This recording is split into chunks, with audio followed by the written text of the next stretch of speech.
Today we're going to be looking at how to do a provisional cast on using two circular needles. So you need the main needle for your project, in this case it's the bamboo one, and one that's slightly smaller. I like to pick one that looks significantly different in terms of size as well as in form as my main needle so I don't get confused.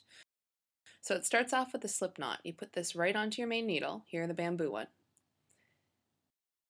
Take the second needle, and here's where I like a circular because it gives me a better look. Hold it underneath the main needle and put the yarn over your index finger. Then you're going to scoop under, pick up a stitch, and then do a simple yarn over. So this allows you to have created two loops on the needle below and two new loops on the needle above. So bring the yarn over to end, then scoop under. You can see there's two loops below, then yarn over. It's pretty simple, even if you don't do continental style knitting.